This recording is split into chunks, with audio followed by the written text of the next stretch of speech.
second day of spring practice.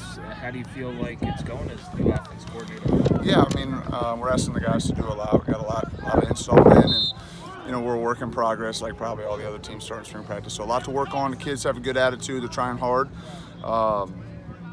So we're working on the fundamentals and trying to improve every day. So the kids have had a great attitude, so we're pleased with that. Quarterback-wise, where do you think you are from the end of bowl practice, the bowl to now? Well, we're healthier for sure. Michael's come back and rehabbed well and been able to fully participate.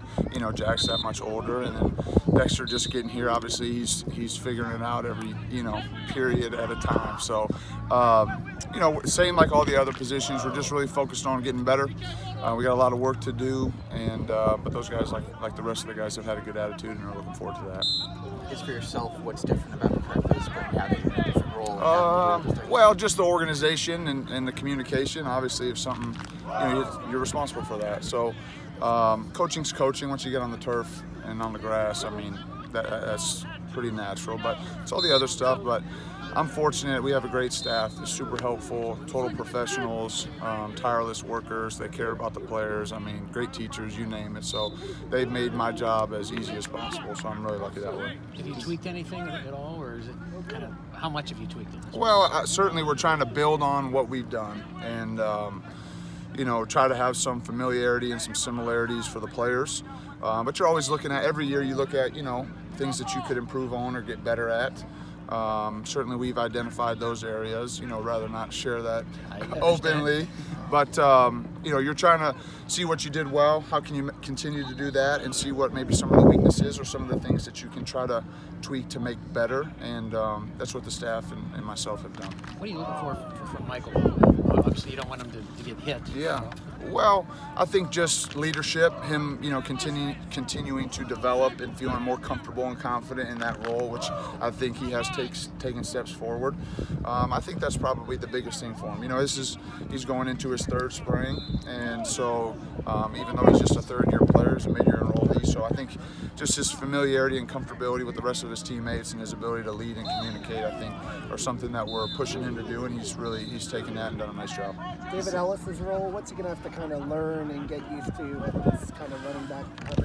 Yeah, well, the more versatile you can be as a player, the harder you are to defend, and we certainly feel like David is a player that has a lot of skill sets, and we're trying to expose him to a lot of things before we kind of narrow his role. But he's a guy that can be electric with the ball in his hands, and like I said, he's very versatile. So we're trying to expose him to some different things and see how he takes it. But he's had a great attitude, and we're lucky to have him.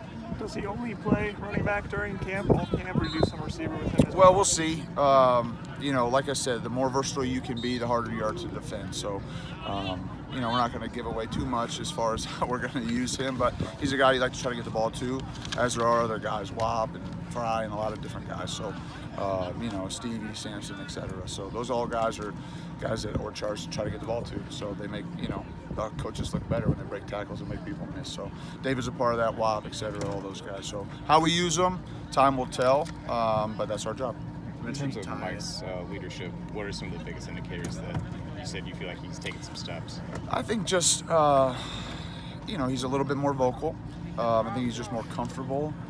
I think you see his personality come out a little bit more, in all phases. He has, he's able to crack jokes with the guys and cut it up that way. So I think you just see who he truly is come out a little bit more as he becomes more comfortable, and the guys respect him, and so it's been a positive. I guess how much are you encouraged by the weight that he's put on? I mean, he's up to about 220. Yeah. Oh, yeah, without a doubt. Yeah, I think, that's just a sign of him maturing physically, mentally, etc. I think he understands the rigors of playing quarterback in the Big Ten, the physicality of the position, and so he understands the importance of being as strong and as healthy as possible so that you can withstand some of the, just natural, physicality of the sport. So I think more than anything, I'm encouraged because he understands the importance and he's working at it, and so that's a credit to him and his maturity. Really thoughts on the offensive line, in particular, Harry? Well, we haven't had pads on yet, so hard to say. Stances have been great. So we'll put uppers on Tuesday, and then crank it up to full pads on Thursday. And I mean, I think all you guys understand, you know, it's a different game when you actually are making contact with them. So, but you know, we've got an incredible offensive line coach, so I know he'll get them ready. You like carry at that spot though in center? Is that? You know, we try to cross-train a lot of guys, you know, as far as, you know, you typically have guys that can play, you know, both guard spots and center. And then, you know, typically your tackles are more, you know, structured to get reps at right and left. Because you just never know what's going to happen in the course of the season. You want to make sure you can play your best 5. And so Coach Hiller does a great job of that and making sure that he trains guys at multiple positions. So time will tell on that. But, you know, when we roll out there for the first game, we'll make sure that we got our best combination of 5 guys out there.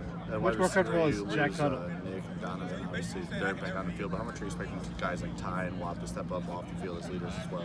Yeah, definitely. You know, it's crazy that, you know, Wap and Ty are 4th-year players. You know, I feel like they just got here yesterday. But you know, we have high expectations for both those guys. They're good players and they're great kids, and so we're looking forward to their, you know, maturity and leadership, and they've done a good job with that. And so, you know, obviously, like you mentioned, there's a little bit of a void there, just from a senior leadership standpoint. But those guys will take the charge and do a good job. Much more comfortable have you seen Jack at quarterback after being this obviously his second spring going through fall? Yeah, I think without a doubt. I think, you know, for all second-year players in the program, you know, you've been through a calendar year, just with everything, you know, school, you know, in the weight room, football, etc. So I think Jack is definitely taking a step forward, and I know he's excited about, you know, getting better every day.